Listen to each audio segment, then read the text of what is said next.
Bismillahir-Rahmanir-Rahim. Certainly Allah's deen is Islam. 3. 19. What is Islam? Translation of Islam Kiya Hai? What did Allah say? The Quranic perspective. Ghulam Ahmed Parwez 1964. Talui Islam Trust. Registered. 25B, Gulberg 2, Lahore. 4. Intellect and Deen. In the previous chapter, the fact that the development of the human self occurs through those laws which are received through Wahi and that Wahi is not a product of the human intellect, was presented. Its source is not the human mind. This does not mean that the facts and the system of life which revelation puts forward cannot be understood through human intellect either. This point will be clarified later. 4.1 Limits of human intellect. At this point, this much should be understood. That intellect also strives to discover the truth, but just as an eye, without binoculars, can only see up to a certain extent and not beyond it, similarly the scope of the intellect has certain limits. It is not able to do any research and investigation about matters which are outside this scope. Secondly, whatever research is done through the use of human intellect, we can never truly say at any point that this is the final word on this subject, i.e., that there is nothing beyond this.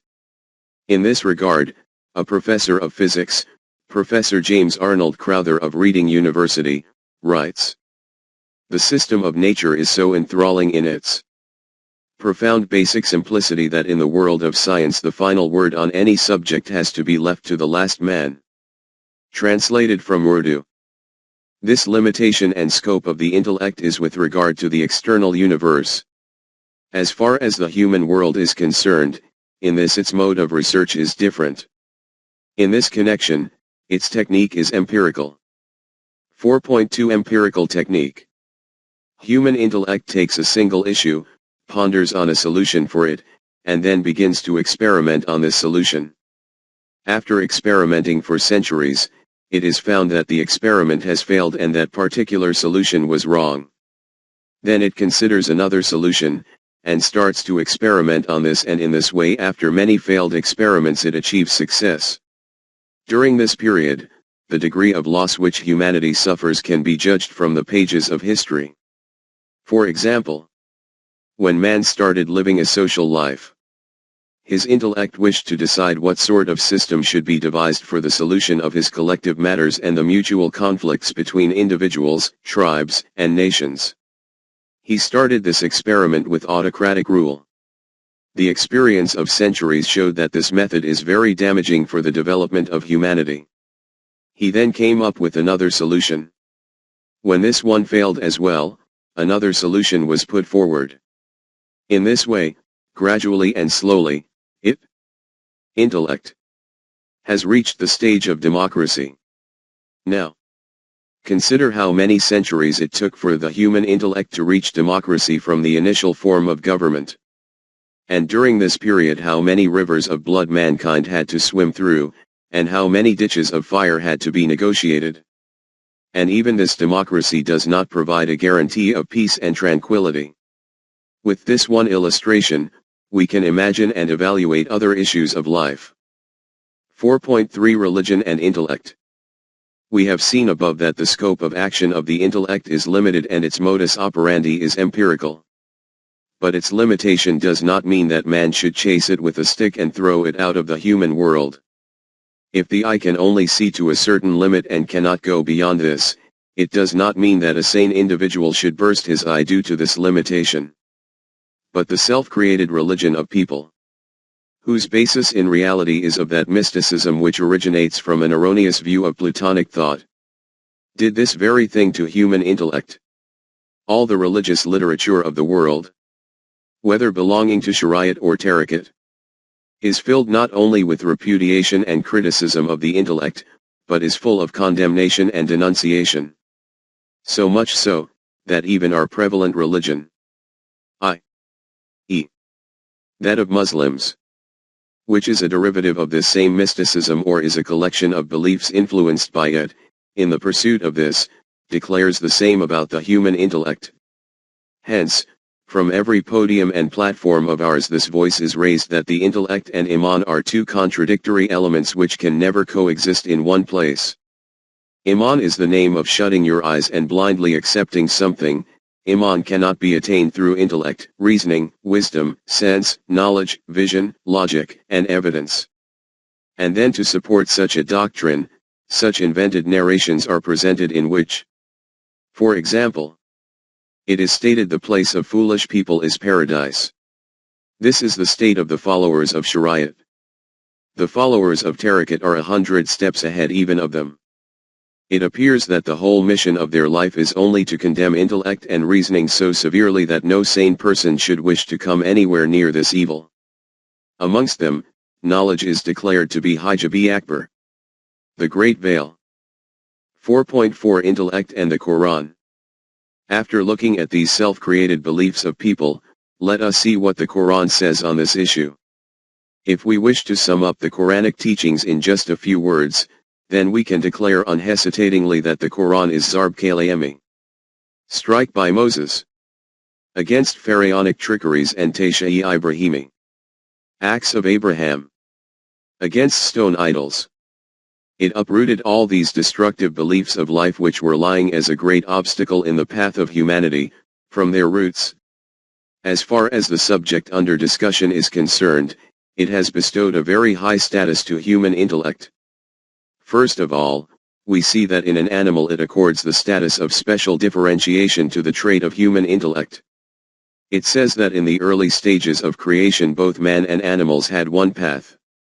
He began the creation of man with clay. 32. 7. The beginning of human life was, like animals, also from inorganic matter.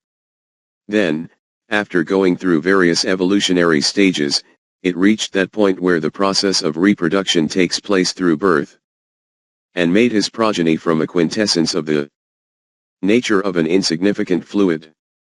32. 8. Up till this point there was no difference between man and other animals, but he fashioned him in due proportion. 32. 9.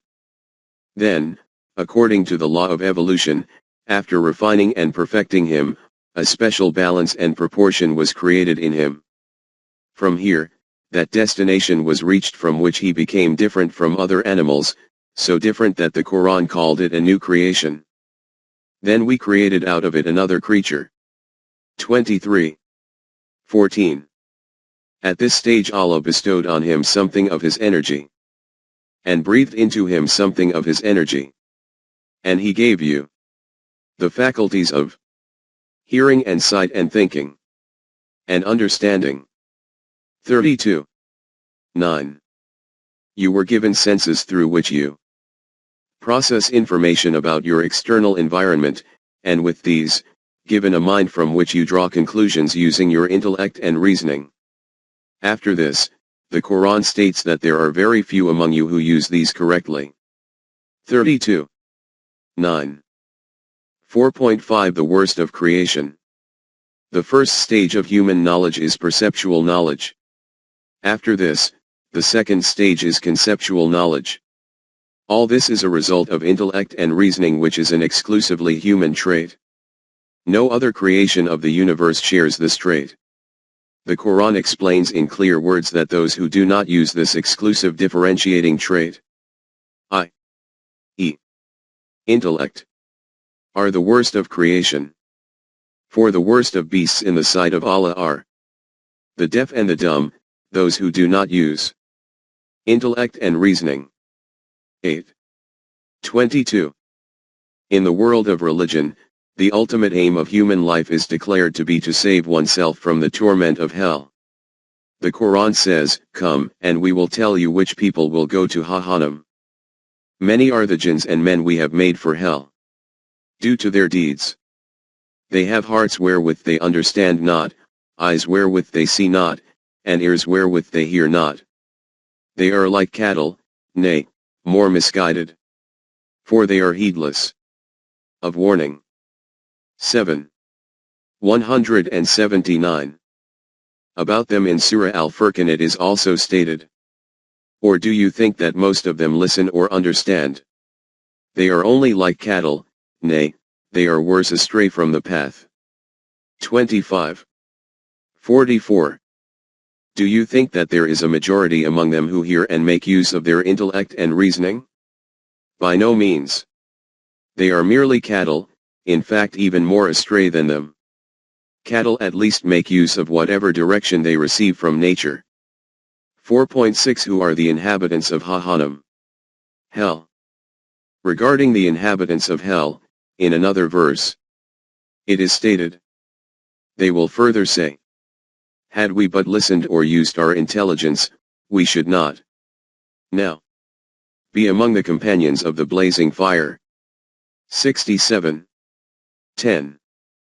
In Surah Yasin it is stated that at the time of the manifestation of results, mankind will be reminded that you were told, do not follow Satan, he is your open enemy. Only follow and obey Allah, as this is that very path which will take you to the intended destination of life. But he did lead astray a great multitude of you. Did you not then understand? 36. 62. He misguided many parties among you. Did you not use your intellect and reasoning, that you became deceived by him?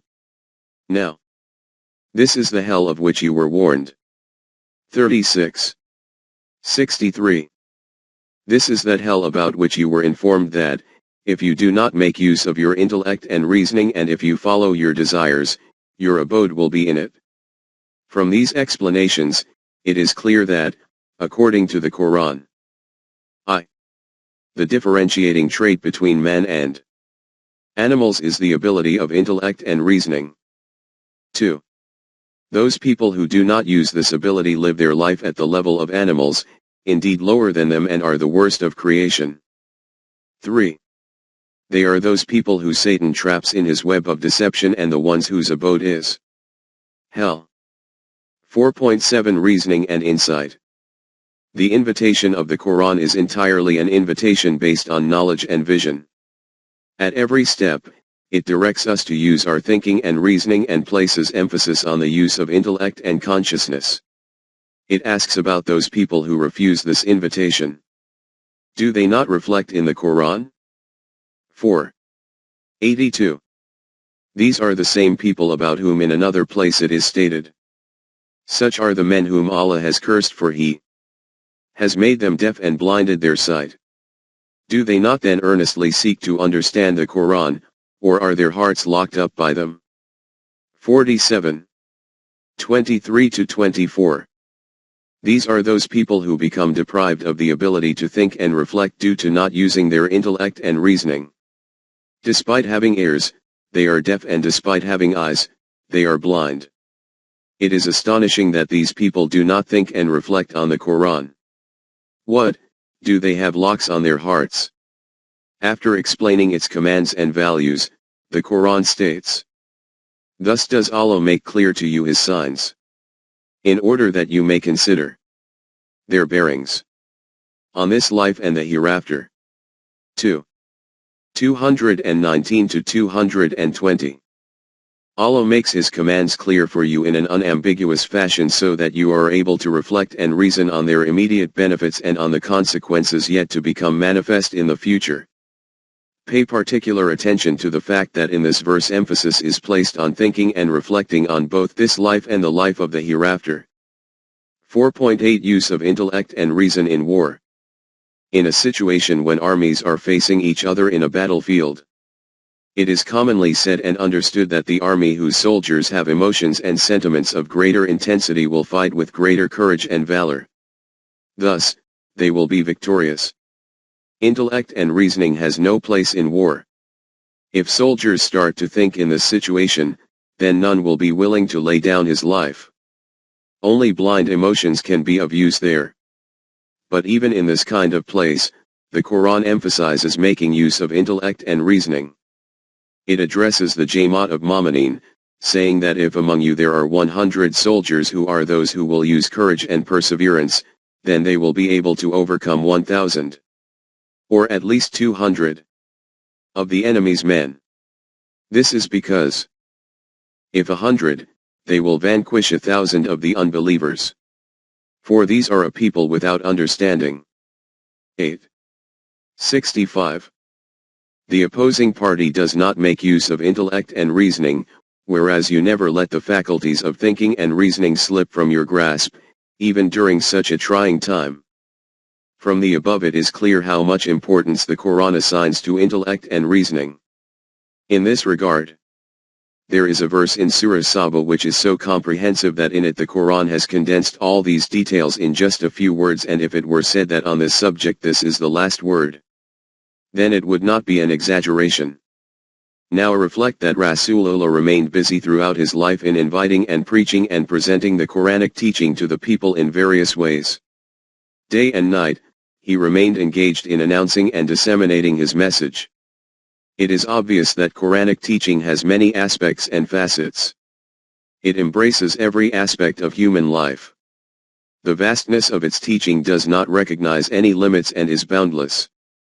But ponder on this: that for this kind of vast and boundless knowledge, its messenger addresses his listeners, saying, I do not wish to say a great deal, I only wish to say one thing, just one thing. Say, I do admonish you on one point, that you do stand up before Allah. It may be in pairs, or it may be singly. 34. 46. Just imagine how important will this one matter be? It will be such a description into which the whole teaching of Islam can be condensed, and which is the hallmark of this divine guidance. Every person will be eager to listen to such a description, if not to accept it, then even simply out of curiosity as to what it is. After this, the messenger says to them that this is not such a fact which can be listened to while just sauntering along, it needs to be heard by halting and standing stock still. If you all do not wish to stop, then it is fine, you can stop singly, or in pairs, and stop for Allah's sake. Reflect how, in this manner, what psychological refinements are implied. When, in this way, he had drawn all attention towards him, he said, so listen to what that one thing is which I wish to relate to you, and within which all other matters are encompassed. That one thing is, and reflect within yourself. 34. 46. 4.9 Reflect. Pay attention and reflect, think, endeavor to understand, use your intellect. Once you start to use intellect and reasoning, then you will adopt the right path. This is because the invitation that we extend to the right path is an invitation based on evidence and reason.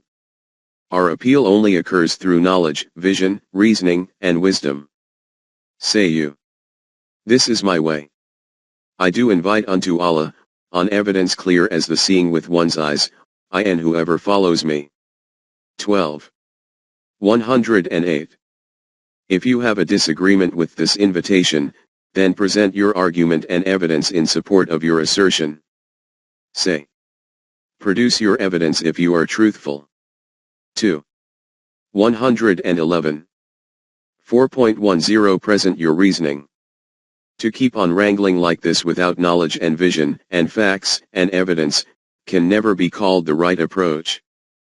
But why do you dispute in matters of which you have no knowledge? 3. 66. Leaving aside disputing with others, you yourself should not argue about something regarding which you have no knowledge. And pursue not that of which you have no knowledge. 17. 36. And then the knowledge should not be guesswork, and skeptical. It should be such certain knowledge, the evidence for which is provided by your hearing, your seeing and your mind. The Quran states, for every act of hearing, or of seeing or of feeling in the heart will be inquired into. 17. 36.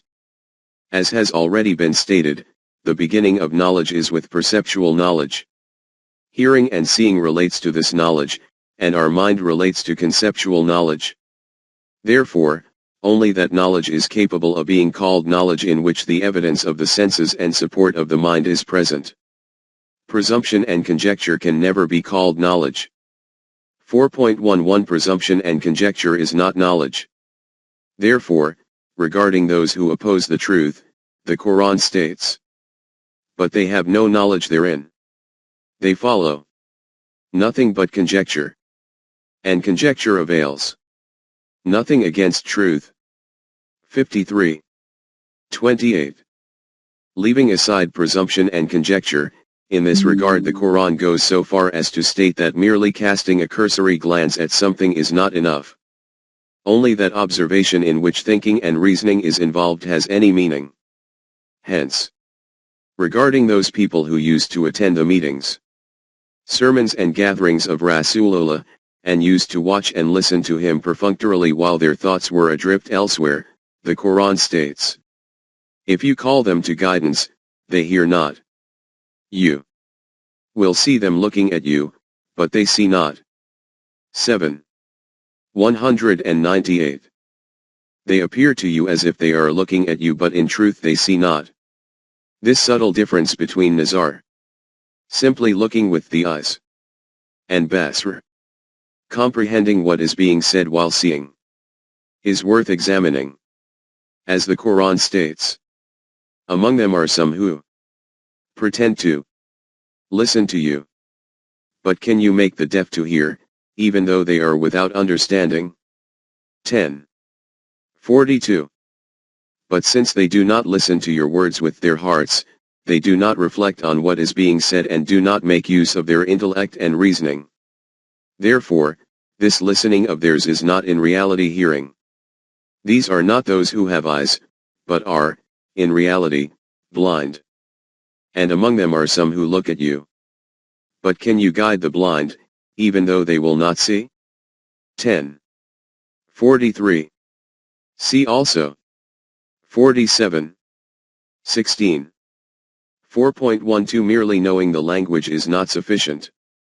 Some people say that those people whose native language is Arabic, or those who understand Arabic, must be familiar with the meanings of the Quran. It is correct that to understand the meanings of a book it is essential to know the language in which the book has been written. But it does not necessarily follow that by merely knowing the language, the meanings of this book will also be comprehended. In order to understand its meanings, it is necessary to make use of thinking and reasoning, and intellect and mindfulness. This is why, in Surah Hud, in reply to the invitation of the messenger Shu'aib, his people used to say, they said, "O Shu'aib, much of what you say we do not understand." 11:91. Even though it is obvious that Shu'aib used to converse with his people in their own language. In the case of Rasulullah himself, the first recipients were the Arabs, but from amongst them only those accepted Iman who used to ponder over the message of the revelation using their intellect and reasoning. The ones who did not do this were not able to recognize the truth and reality of this message. When the messenger used to reflect on their condition, and see how the wrong path on which they were treading was leading them to the hell of destruction and ruin, his heart would ache like that of a zealous physician, and he wished to somehow or other bring them onto the right path and save them from destruction, even if force had to be used on them for this. In reply to this wish and desire of his, it was stated that Iman is only that which is accepted after rational thinking and reasoning. 4.13 Iman is only that which is based on rational thinking and reasoning. Any argument which is accepted through force is not Iman. Because Iman is accepted with the willingness of the heart and the satisfaction of the mind. See, in this regard the Quran states, "You would only, perchance, fret yourself to death, following after them, in grief, if they believe not in this message." 18:6. Even though, if the purpose had been to make people Muslims by force, then what difficulty was there for Allah in simply creating man in such a way that he, like other animals, would be obliged to follow a single path only? But he did not do this purposely. He has given man free will and choice, and the inevitable consequence of this freedom to choose is that whichever path he wishes, he can adopt. If it had been your sustainers' will, they would all have believed, all who are on earth. Will you then compel mankind, against their will, to believe? 10. 99. It is therefore wrong that you should attempt to make people mu'min by force. Iman is achieved according to Allah's established laws. No self can believe, except by the will, law of Allah, and He will place doubt on those who will not understand. 10. 100. Those people who do not make use of their intellect and reasoning, remain in doubt and suspicion, and the truth is never made plain to them. In their sight, the matter is never clear, therefore only those who make use of their intellect and reasoning can accept Iman. Here the Quran states that if someone is made to accept something by force, it can never be called Iman. Iman is only that which is based on intellect and reasoning. It is obvious from this that to coerce someone means that this person is not able to use his intellect and reasoning. One form of such coercion is putting a sword on someone's head and saying to him, accept whatever you are being told, otherwise you will be beheaded. It is obvious that in this situation the question of using one's own intellect and reasoning, and making a decision based on free choice does not even arise.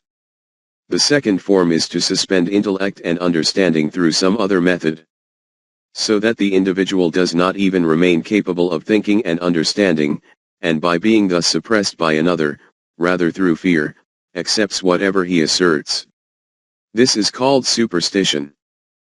4.14 Iman cannot be accepted by seeing a miracle. In several places, the Quran, addressing Rasulullah, states that these people demand of you, show us a miracle, then we will have Iman at your invitation. Tell them that Iman means to accept something through the use of intellect and reasoning. To accept something after seeing a miracle cannot be called Iman. For example, a person claims that whatever I say to you is absolutely true and its proof is that I can walk on fire. It is obvious that his walking on fire cannot be termed as proof for his first claim. Hence, the Quran has made it clear that Rasulullah was not given any miracle other than the Quran. It states in Surah Al-An'am, if their spurning is hard on your mind, yet if you were able to seek a tunnel in the ground or a ladder to the heavens and bring them a sign, what good? If it were Allah's will, He could gather them together unto true guidance. So be not you among those who are swayed by ignorance and impatience. Those who listen, in truth, be sure, will accept it. As to the dead, Allah will raise them up. Then will they be turned unto Him. 6. 35-36. O Messenger! If this matter weighs heavily on you as to why these people are rejecting your message, then if you possess the ability to do so, find a tunnel in the earth or erect some ladder up to the heavens, and in this way show them some miracle. You can try doing this, but it will not be possible to make them mu'min in this way. If the aim was to make everyone a mu'min in this way by force, then Allah could have done this with great ease according to His law of will. Therefore, do not become one among those who are ignorant of reality, despite knowing everything that you do. Remember that only those who listen to the message of truth with their hearts say labbaik. Yes, I accept it. 4.15 The ability to reason vanishes. The Quran has also stated that, regarding those people who do not use their intellect and reasoning due to arrogance and prejudice, or due to the following of ancestors blindly and because of ignorance, then after a period of time not even a vestige of the ability to think and reason remains in them. This is a great truth for which the Quran has provided guidance. Biologists say that when a limb remains unused, then after a while, nature, considering it to be redundant, makes it unusable. This species then becomes deprived of this limb forever. This is that reality towards which the Quran has signaled by saying that the people who make this their practice, that whatever is presented to us we will reject without thinking and reflecting, and having once rejected it, we will continue to keep rejecting. In them the ability to reason and reflect finishes. Indeed, those who disbelieve, it is all the same for them whether you warn them or do not warn them, they will not believe. Allah has set a seal upon their hearts and upon their hearing, as per His law, and over their vision is a veil. and for them, as a consequence, is a great punishment. 2. 6-7. For the people who adopt the path of rejection, warning them or not warning them of the destructive consequences of their life is equivalent. Having once rejected, they will never admit the truth. The consequence of their following such a path is that Allah's law of requital puts seals on their hearts and ears and their eyes are covered by drapes. Their end is extremely tragic. This is because then we sent after him messengers to their people, and they came to them with clear proofs. But they were not to believe in that which they had rejected before. Thus we seal over the hearts of the transgressors. 10. 74. They reject truth and reality merely because previously either they or their ancestors have rejected this. In this way Allah's law of requital seals the hearts of these transgressors. 4.16 How are hearts sealed? These seals are the consequences of their very own actions. By no means. But on their hearts is the stain of that which they do. 83. 14. The reality is not that which people think of their own accord, that Allah randomly puts seals on the hearts of people. The actual truth is that the deeds of these people themselves become rust and stains their hearts. Their state is such that, verily we have propounded for men, in this Quran every kind of parable. But if you bring to them any sign, the unbelievers are sure to say, you do nothing but talk vanities. Thus does Allah seal up the hearts of those who understand. Not. 30. 58-59. When the law of Allah is presented to them, they do not arrive at some conclusion by using their intellect and reasoning. Their first reaction is that this messenger giving the message is fraudulent. After this, they totally refuse to accept it. In this way Allah seals the hearts of those who do not make use of their intellect and vision. And who does more wrong than one who is reminded of the signs of his sustainer, but turns away from them, forgetting the deeds which his hands have sent forth. Verily we have set veils over their hearts lest they should understand this, and over their ears, deafness. If you call them to guidance, even then will they never accept guidance. 18. 57. The sealing of hearts means that their hearts turn away from the truth, and all this because these people do not make use of their thinking and reasoning. Allah has turned their hearts from the light. For they are a people who understand not. 9. 127. 4.17 The eyes of the hearts become blind. The Quran has made it clear that wherever it is stated that veils descend over the eyes of such people and they go blind, do not think that this means that the eyes on their faces split, and they actually become physically blind. No, this is not the case. The eyes on their faces do not become blind, it is the eyes of their hearts which are losing their light. Do they not travel through the earth, so that their hearts and minds may thus learn wisdom and their ears may thus learn to hear? Truly it is not their eyes that are blind, but their hearts which are in their chests. 22. 46. 4.183 Ways to understand the Quran. In the verse quoted above, the Quran has directed travel through the earth. By this, the mind turns towards that aspect in which the Quran informs us of the method by which to understand it. It states that the technique to assess a message or a system is 1. Assess it in the light of the level to which the knowledge of your era has reached, and see what fatwa you get from the court of knowledge. 2. Or, observe from among the nations of the past, what the consequences were of the nation which lived its life under the system, and what was the outcome of the one which went against it. 3. And the third method is that whichever group is following the system, let it work according to this peacefully, and after this its results will demonstrate themselves whether the system is true in its claims or false. In Surah Yunus it is stated, nay, they charge with falsehood that whose knowledge they cannot compass, even before the elucidation thereof has reached them. Thus did those before them make charges of falsehood. but see what was the end of those who did wrong. 10. 39. Reflect how the Quran, by suggesting these three methods, has clasped all aspects of knowledge and action in it. It has stated that either man should look at the Quranic truths via the point of view of knowledge, for this it is essential that he should have access to the latest facts of his era, or he should ask the pages of history as to what was the outcome of living life according to such a system. And the third method is a pragmatic test according to which the outcome of any system can be judged to be right or wrong. This method encompasses all three eras, bygone eras through historical evidence, the state of development of knowledge of the modern era, and the outcome of actions and their impact on future time. The third method was the one on which Rasulullah had put special emphasis because those people did not wish to learn any lessons from the fates of past nations. Nor was their knowledge so wide that they could use it as a basis to check the proclamations of the Quran. Therefore, the messenger used to repeatedly tell them, "Say, O my people, do whatever you can. I will do my part. Soon will you know who it is whose end will be best in the hereafter.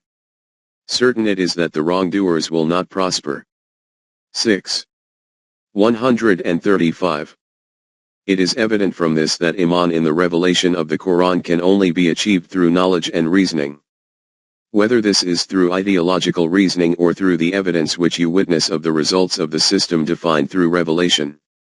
In any case, the edifice of Iman is established on the foundation of knowledge and vision, and intellect and reasoning. Apart from this, there is no other way to understand and accept the truth. 4.19 The blind one and the one who has eyes are not equal. The Quran has declared in very clear terms that the people who do not use knowledge and vision, and intellect and reasoning, can never be like those who make use of their intellect and reasoning.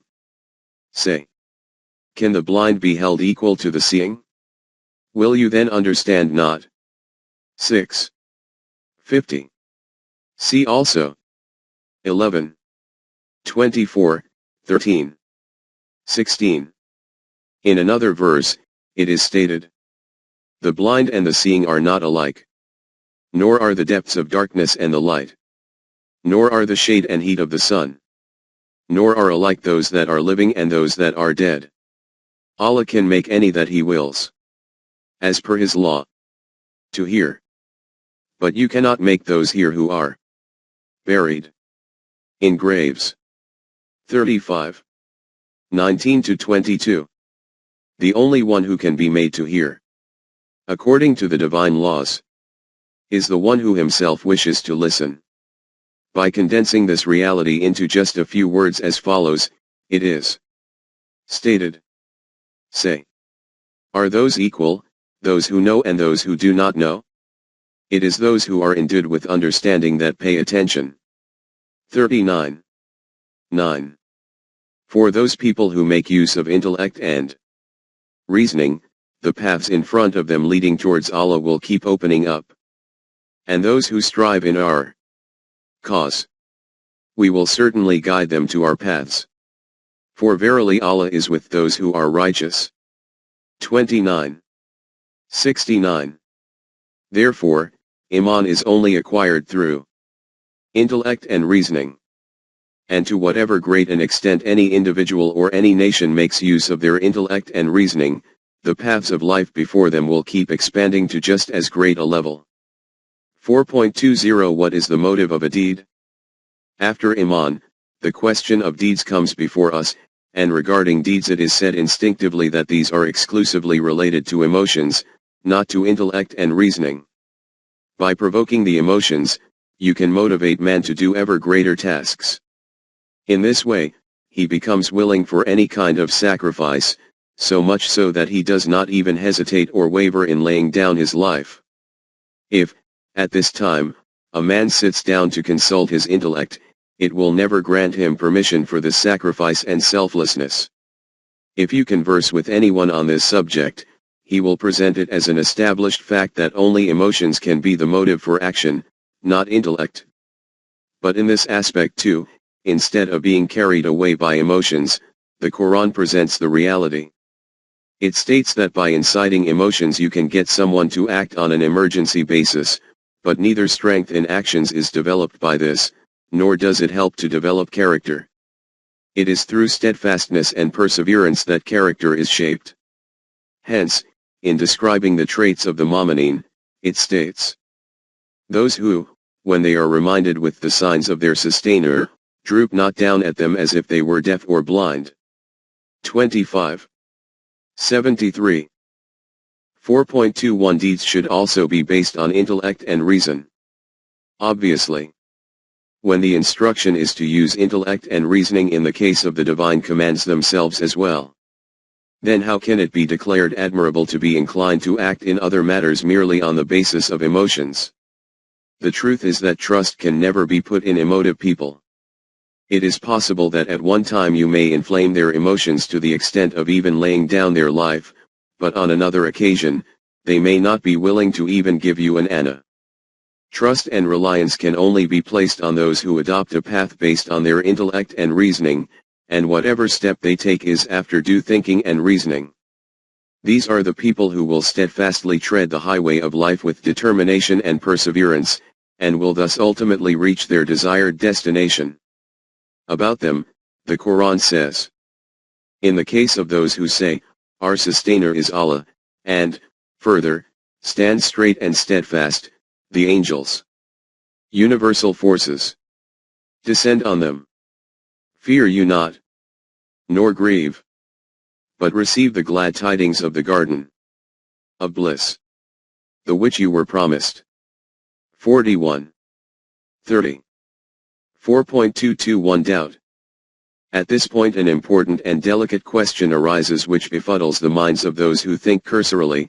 They say that all the trouble and suffering prevailing in the world is not due to those who are foolish, but is because of those people who possess great mastery in intellect and reasoning. The world is, in reality, an arena of a battle of wits. Here, from morning till night, a battle continues between intellects. The one who is the greatest master of intellect and intelligence is the most cunning and clever, and snatches away everything from those of lower intelligence by the use of deception. Moving forward from individuals, this is the same situation for nations. The nation which is more astute, enslaves, politically or economically, the nation which has less intellect. 4.23 Intellect itself is devious. Not only does their intellect continually communicate such tricks to them through which they keep fleecing the nations possessing less intellect, it also provides such reasoning which justifies their political and economic ruses, making these appear very attractive and pleasing in the eyes of the world. So much so that, at times, based on such reasoning, these actions begin to appear admirable in the eyes of these individuals or nations themselves, and they unwittingly begin to view themselves as being righteous. In other words, human intellect not only deceives others but also deceives the person possessing this intellect. Professor Joad's remarks deserve careful consideration. Reason tends to be exhibited as a mere tool or handmaid of desire. Its function is to secure the ends which we unconsciously set ourselves. By inventing excuses for what we instinctively want to do, and arguments which we instinctively want to believe, reason is the power of deceiving ourselves into believing that what we want to think true, is in fact true. In another place, he says, "A man's thought follows his desire much as the feet of a hungry dog follow his nose." The Quran also supports this reality that if man is overtaken by his emotions and makes these his God, like a drunk, his intellect does not remain capable of guiding him correctly. The Quran states, "Do you see such a one who takes for his God his own passion? Could you be a disposer of affairs for him? Or do you think that most of them listen or understand? They are only like cattle, nay, they are worse astray in path." 25. 43-44. 4.24 Desires enslaving intellect. They do not remain as humans but instead descend to the level of animals, in fact even worse. In another verse, it is further clarified that those people who keep following their desires gradually reach such a state that even the ability to think and reason no longer remains in them. Such are men whose hearts Allah has sealed, as per His laws, and who follow their own lusts. 47. 16. They possess knowledge and intellect, but just as in an intoxicated state a man's intellect and consciousness is of no use, on being conquered by emotions also knowledge and vision become useless. Then do you see such a one as takes as his God his own vain desire? Allah has, knowing him as such, left him astray, and sealed his hearing and his heart and understanding, and put a cover on his sight. 45. 23. The consequence of this then is that, according to the law of requital of Allah, despite intellect and reasoning, he strayed from the path, and his ears and heart became sealed, and his eyes were veiled. 4.25 The demise of nations possessing vision. After narrating the condition of past nations, the Quran states that these were not destroyed because they did not possess knowledge and vision, these were destroyed because their emotions of self-interest made their wrong path appear very attractive and pleasing in their eyes, and these were destroyed despite possessing intellect, reasoning, vision, and knowledge. Remember also, the Ad and the Tamid peoples clearly will appear to you from the traces of their buildings, their fate. The evil one made their deeds alluring to them, and kept them back from the path, though they were gifted with intelligence and skill. 29. 38. In another verse, and we had firmly established them in prosperity and power which we have not given to you, Arabs, and we had endowed them with faculties of hearing, seeing, heart and intellect. But of no profit to them were their faculties of hearing, sight, and heart and intellect, when they went on rejecting the signs of Allah. And they were completely encircled by that which they used to mock at. We destroyed aforetime populations round about you. And we have shown the signs in various ways, that they may turn to us, to this message. 46. 26 to 27. 4.26 Emotions and the Quran. From these explanations, it seems, apparently, as if, according to the Quran, intellect, which it said had such a high status, is nothing when faced with emotions, and emotions do not permit man to come to the right path. Therefore, man is left completely helpless at this point. The Plato magic, Vedanta and mysticism has prescribed the following solution to this problem, that emotions be destroyed, so that there should neither be any bamboo and nor will the flute play. But the Quran declares this mentality as monasticism, and states that this is a self-created doctrine of men which does not have the authority of Allah. 57. 27. Firstly, because the Quran recognizes that emotions can never be eliminated, the most you can do is suppress them. But the state of emotions is such that if they are suppressed from one side, then to escape and emerge. These create 10 other ways to manifest themselves, and these ways are so destructive that the human self becomes severely entangled in them and chaos is created in society. In psychological terms, it means that due to the perversion of emotions, repression is born. Secondly, if it is accepted that emotions are the reason for the destruction of man and the only cure is to eliminate them, then it will mean that Allah has created alongside of man such a thing which is completely evil. 4.27 Virtue and Evil. According to the Quran, this concept about Allah is false and misguided. Allah is completely good and He has not created any such thing which is in itself evil and whose solution could only be its own elimination. He has created various types of forces in the world. The way in which these forces are used makes them either good or evil.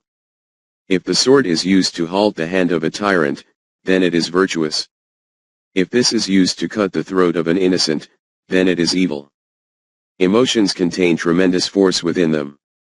If this power is left unbridled and rebellious, its consequence is destructive. If it is channeled in the right direction, then it produces constructive results. Therefore, using something correctly is good and using it in the wrong place, even to the extent of wasting it and not using it, is evil. According to the Quran, emotions are not such a thing from which one should run far away and by declaring them to be hateful, attempt to eliminate them. The Quran states that when emotions are utilized under the guidance of revelation, then constructive results are produced. And if without this guidance, these become rebellious and cross all limits, then the consequences are ruin and destruction. Hence, the Quran states, "But if they hearken not to you," the Quranic message, "then know that they only follow their own desires. And who is more astray than one who follows his own lusts, devoid of guidance from Allah? For Allah guides not people given to wrongdoing." 28. 50. If these people do not listen to your message or accept it, this is not because after using their intellect and reasoning they have reached this conclusion that your message is not worth accepting. It is because these people are following their own desires, emotions. And who is more misguided than the one who follows his emotions without guidance from Allah? Remember, the law of Allah does not guide such people who do not keep the various powers and energies in their rightful place. 4.28 Intellect in the light of revelation. From these explanations this reality is made clear to us that if emotions are made use of in the light of the divine revelation, then those results are manifested for which emotions were created. But it is obvious that emotions do not contain the ability to think and understand. This is the task of intellect. In other words, whatever the Quran has declared means that if the intellect functions under the guidance of revelation, then such strength is produced within it, that it causes emotions to follow behind, instead of becoming the slave of emotions. This means that the intellect which becomes overpowered by emotions and thus ends up becoming its tool, is raw and undeveloped. The intellect which is trained within the guidance of the revelation becomes so strong that it cannot be suppressed by emotions, instead it gets work done by them according to its own will. In summary, it can be understood like this: that intellect alone becomes overwhelmed by emotions, but intellect and revelation both together remain in control of emotions. This is the reason that the Quran has declared in very clear terms that Satan can never overcome those people who tread under the guidance of revelation. 4.29 How intellect is trained through revelation. The question now arises as to which matter revelation helps the intellect to understand, due to which it acquires such strength that, instead of following emotions, it causes these to follow it, and in this way keeps producing constructive results instead of destruction. This question is very important and deserves profound attention and reflection. It is easily understood that the human intellect always adopts that thing in which it views its own interest. The person who considers his own interest is called a wise man. The one who desires his own loss is called foolish, or rather mad by everyone. Hence, the duty of intellect is to think of its own interest, and it is that duty from which you cannot prevent it. You will often have seen that a person is doing some business, and after a period of time, he leaves this and starts some other business. On being questioned, he says that though there was no loss in the previous business, there is more profit in the present one. Therefore, the human intellect discards that work in which there is less benefit. But this also happens that the intellect takes on a business believing there to be great advantage in it, whereas instead of there being benefit in it, there is loss. It is obvious from this that it is not a must that what the intellect considers to be profitable, is indeed profitable. From the above, it is evident that if the intellect can be convinced that there is a greater benefit in something, then it will adopt it. 2. If, after experimenting on some matter, it sees that what was said by an individual is correct, then after that it will trust other things said by that person and will continue to place trust in him until there is a loss in some matter. 4.30 Wealth for life and life for honor. Now we will proceed forward. There is a famous quote among us which says, "Wealth for life and life for honor." This means that while wealth has its own value, if such a situation ever arose where only one thing could be saved between wealth and life, then for the sake of life, wealth should be sacrificed. At such a time, a person who does this is considered wise.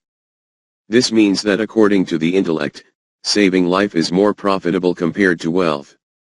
Therefore, if there is ever a tie between wealth and life, then the human intellect will sacrifice wealth and save life. And if a situation ever arose where there was a tie between life and honor, then the one who is wise will even sacrifice his life to protect his honor. Everything which has been said above means that each one of wealth, life, and honor has its own intrinsic value. But firstly, there is a difference in their values, i.e., life has a higher value than wealth and honor has a higher value than life. Secondly, honor is so valuable that it cannot be sacrificed for anything, but wealth and life are such things which can be sacrificed for the attainment of more valuable things. 4.31 Relative and permanent values. In other words, wealth and life are relative values, but the value of honor is permanent or absolute. The task in hand is to inform the intellect about the value of a thing in life and which are the things possessing permanent values. It is clear from this that until the permanent values are not defined and established, it is not only difficult, but in fact impossible to ascertain what thing it is essential to sacrifice in order to protect some other thing. This is the foundation of ethics. 4.32 Deen defines the different values. In the previous chapters we have stated that Deen informs us of that way of life, by following which, the caravan of humanity can reach its destination. Or it provides us with that system of life according to which the development of the human self takes place. Now we have reached the point where it can be said precisely, what does Deen give us? In one sentence, Deen defines various values. We have seen that one concept of life is that man is defined by his physical body. The purpose of life is the satisfaction of the physical needs of the body, and all this takes place according to physical laws. Obviously, according to this concept of life, values will be defined from the physical viewpoint. For this, there is neither any need for external guidance, nor any requirement for a source of knowledge beyond the intellect. What are the things that are required to fulfill the physical needs of man? Along with physical nourishment, emotive aspects are also included in these needs. And which among these is more important and valuable, and which is less? When there is a tie between two things, then which one of them should be adopted and which one should be abandoned? This can all be determined by the human intellect and experience. Who does not know that, when there is a tie between wealth and life, then in order to protect life, wealth should be sacrificed? For this, there is no need for guidance via revelation. The preservation of life is a natural human instinct.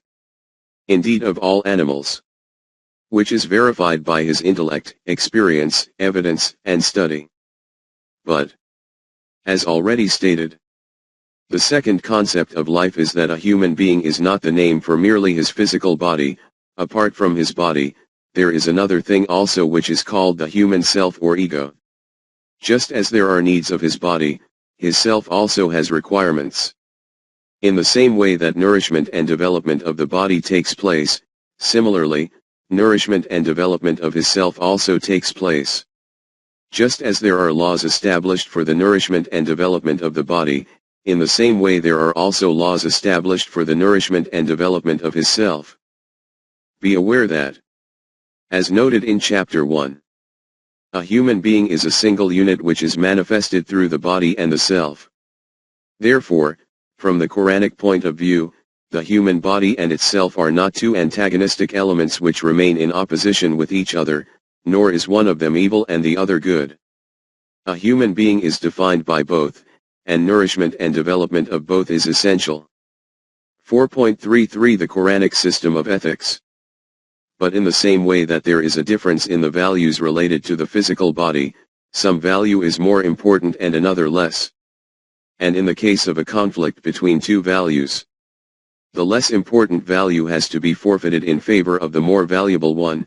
Similarly, when there is a mutual struggle between a value of the body and that of the self, then, since the human self is more important when compared to the body, therefore the value related to the body has to be given up in favor of the value of the self. As at the time of a conflict between honor and life, life should be sacrificed to protect honor. Those values which help to nourish and develop the human self, enabling it to achieve infinite life, are superior and invaluable compared to those whose relation is only with the protection and nourishment of the body. This is the foundation on which the edifice of the Quranic system of ethics is raised. 4.34 Only revelation can provide the permanent values. The question is, can these permanent values be ascertained through human intellect and reasoning? The Quran declares that this is not a matter within the remit of human intellect, these can only be ascertained through revelation. This verdict of the Quran is one that is also supported by philosophers and ethical scholars of the West. On this point, we cannot do better than quote the words of Martin Buber. The absolute values cannot, of course, be meant to have only subjective validity for the person concerned. Don Juan finds absolute and subjective value in seducing the greatest possible number of women, and the dictator sees it in the greatest possible accumulation of power. Absolute validity can only relate to universal values and forms, the existence of which the person concerned recognizes and acknowledges. Rashdal makes the same point. That there is one absolute standard of values, which is the same for all rational beings, is just what morality means. In the following passage, Rashdal contends that what is controversial is not the existence of an objectively valid moral law, but only the manner of its existence. We say that the moral law has a real existence. That there is such a thing as absolute morality. That there is something absolutely true or false in ethical judgments, whether we or any number of human beings at any given time actually think so or not. Such a belief is distinctly implied to what we mean by morality. The idea of such an unconditional objectively valid moral law or ideal undoubtedly exists as a psychological fact. The question before us is whether it is capable of theoretical justification. We must then face the question, where does such an ideal exists, and what manner of existence we are to attribute to it. Certainly, it is to be found, wholly and completely, in no individual human consciousness. Men actually think differently about moral questions, and there is no empirical reason for supposing that they will ever do otherwise. Where then and how does the moral ideal really exist?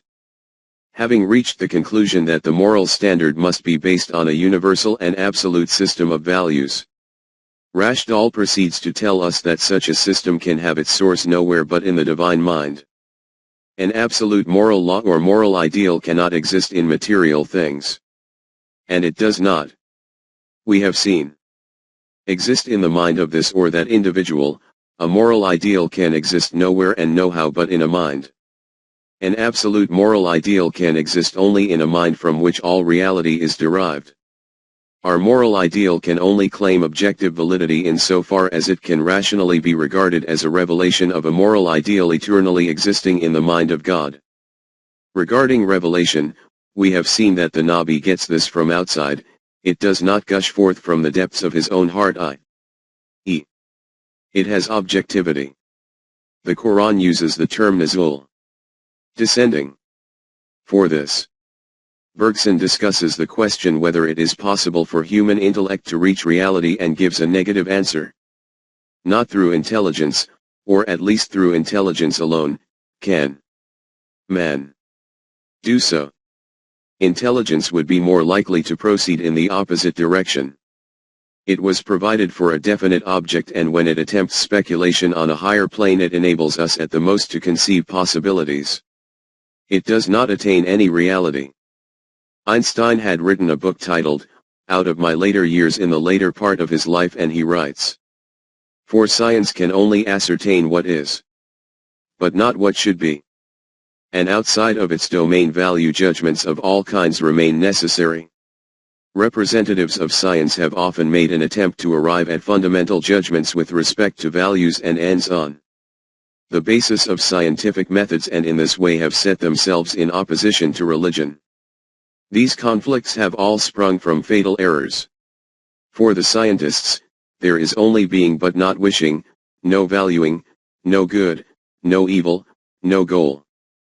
These values can be received through revelation, the characteristics of which, according to Jode, who prefers the term intuition to revelation, are: intuition is its own authority and carries with it the guarantee of its own authenticity. For those truths which we know intuitively, no reason can be adduced, simply because they are not reached by a process of reasoning.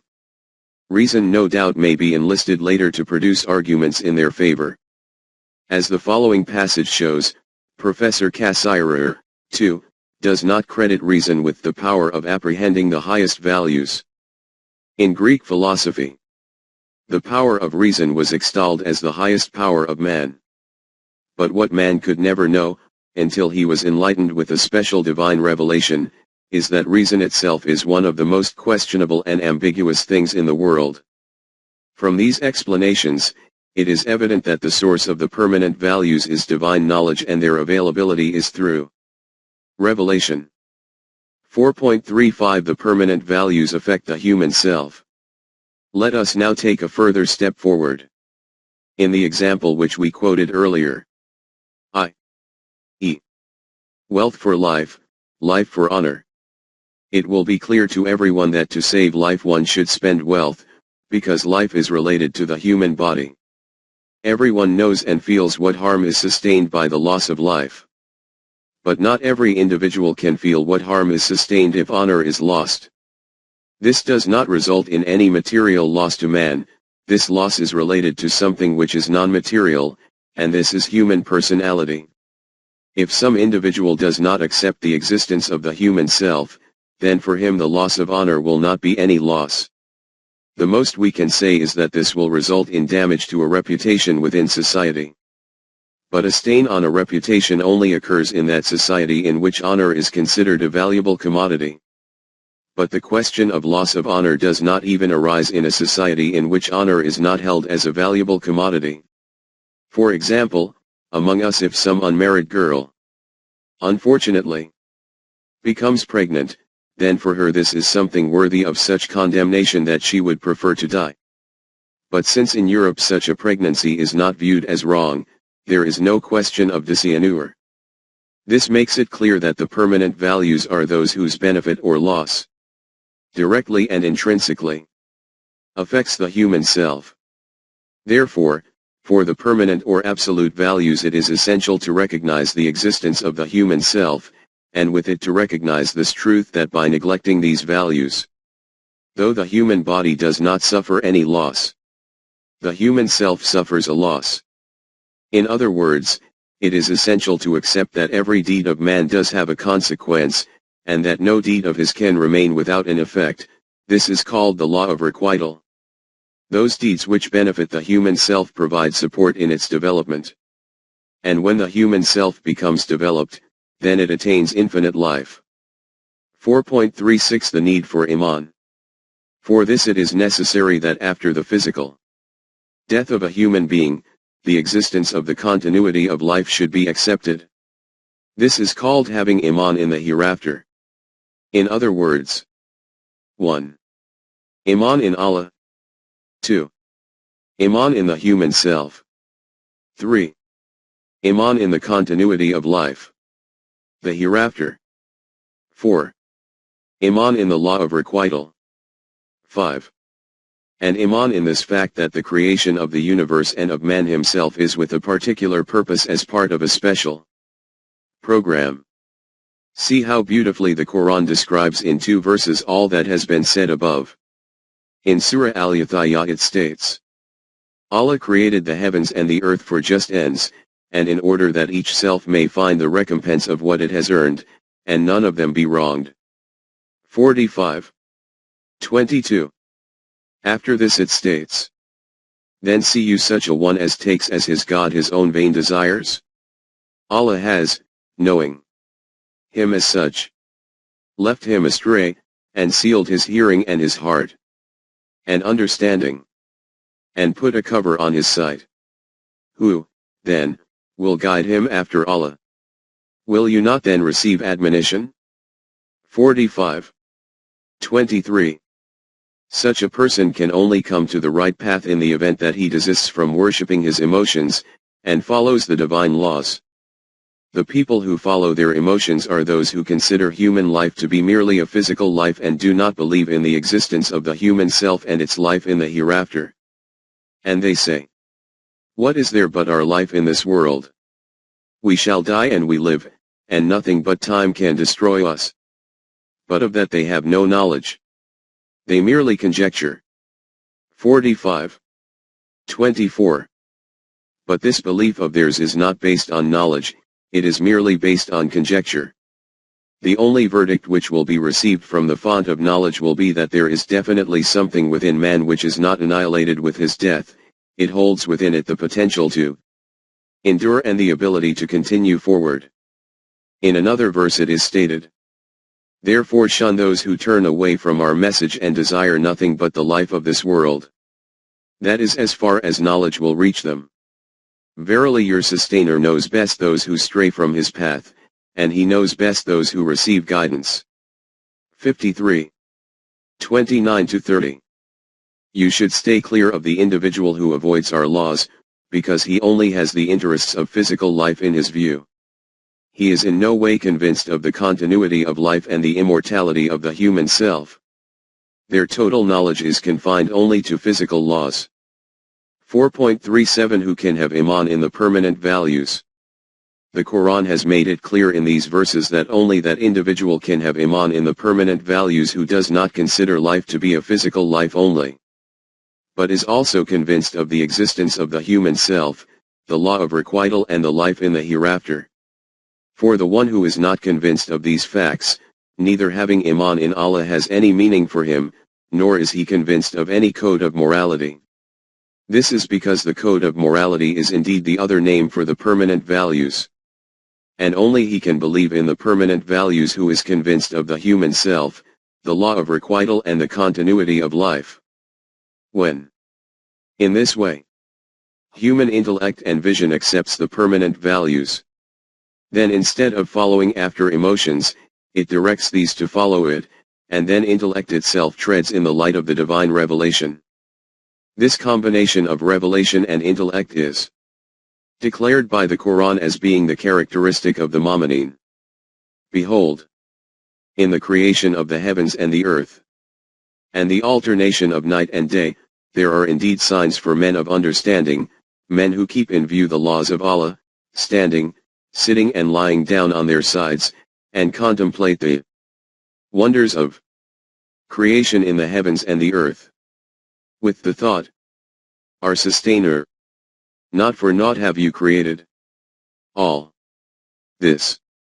3. 190-191. These are the men of vision about whom it states, say, not equal are things that are bad and things that are good, even though the abundance of the bad may dazzle you. So fear Allah. Stay within the laws of Allah, O you that understand, so that you may prosper. 5. 100. They are the ones it declares as being the holders of iman when it says, therefore fear Allah. Keep in view the laws of Allah, O you men of understanding, who have believed. Have iman. 65. 10. In other words, according to the Quran, Momin and Mutaqi can only be men of vision. In another verse it states, but those endued with knowledge and iman will say, indeed you did tarry, within Allah's decree, as per his law, to the day of resurrection, and this is the day of resurrection. But you were not aware, as you never considered it a possibility. 30. 56. In other words, iman, knowledge, and vision are essentially bound up with each other. Without knowledge, man cannot reach iman. Belief is only that belief which an individual has acquired through his own vision and evidence. The following statement of Locke is commonly quoted among people who are philosophers and possess knowledge. He that takes away reason to make way for revelation, puts out the light of both. But see how many centuries before Locke the Quran had already proclaimed this reality, that knowledge and iman, revelation and intellect, are essentially complementary to each other. As has been stated above, iman is only that iman which knowledge and evidence support. The result of acquiring iman in this way is that the emotions of these people follow their intentions. If it ever happens that some wrong idea comes to them while out and about, then they immediately bring to mind the divine laws and inquire of them as to which is the correct path. The moment the divine laws come before them, all darknesses immediately vanish and the right path emerges clearly before them. Those who fear Allah remain within the divine laws. When a thought of evil from Satan assaults them, bring Allah to remembrance. Bring these laws to mind. When lo, they see aright. 7. 201. As soon as the light of the revelation appears before them, the whole environment is brightly illuminated and they immediately make a decision in its light as to what they should do. This is that technique of the Quran through which it causes the intellect to accept the importance of the permanent values. And when in this way the intellect accepts these facts, then it treads in the right direction in the light of the revelation and human emotions follow along behind it. The name of this remarkable combination of revelation, intellect, and emotions is life based on Islam. In this, every individual with the full conviction of his mind and the full gladness of his heart sells his life and wealth into the hands of Allah, and his intellect congratulates him on this transaction of his. Allah has purchased of the believers, Mu'mineen, their persons and their goods. For theirs in return is the garden of paradise. 9. 111.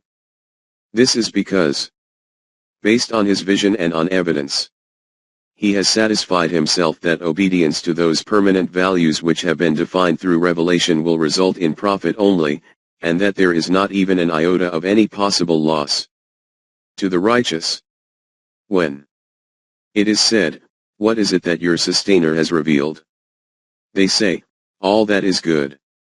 To those who do good, there is good in this world, and the home of the hereafter is even better, and excellent indeed is the home of the righteous.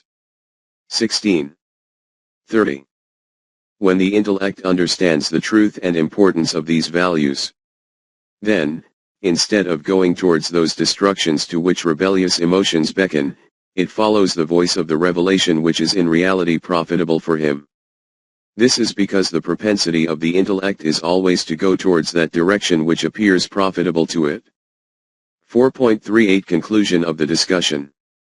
You can comprehend everything which has been said in the previous pages regarding revelation, intellect, and emotions in the following brief summary.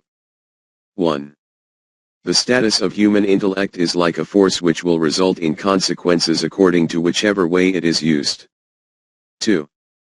When human intellect, dissociated from emotions, researches and investigates the secrets and hidden treasures of the external universe, then it reaches the correct conclusion through its own empirical technique. This is called the scientific method of research. The Quran places great emphasis on the importance of this method because through this the forces of nature are harnessed, and only through the harnessing of nature does man attain the status of a human being. 3. However, in the case of mutual relations between humans, when this same intellect follows emotions, i.e., when this force is used by human emotions, then a battle of wits erupts in this world which results in the spilling of blood and creating mischief on earth. 2. 30. In the terms of the Quran this is called the obedience of Satan. 4. Emotions instigate human actions, and so these are also a great resource and power for man. But this power can only produce constructive results in that situation where it is not allowed to overwhelm the intellect. 5. The technique for this is to make the intellect the protector of the permanent values, which man receives through revelation. When man, having dissociated himself from his emotions, thinks and reasons using his intellect and knowledge. The importance of these values springs before him, and in this way his intellect declares their protection and supervision to be its responsibility. To be thus convinced by the human intellect about the significance of the permanent values is known as iman. 6. In this way, man's emotions, and his intellect, both of which are exceptional forces, become the means of attaining the defined objective set by iman. And in this way the forces of nature, instead of causing the destruction of humanity, result in becoming the continuing basis for development and civilization. This is the status of a mu'min, i.e., a human being who keeps his emotions within the control of his intellect and keeps his intellect in the service of the revelation. Through the application of this technique, by achieving balanced development, his self is enabled to tread the evolutionary stages of life. This is the very aim of the Quran.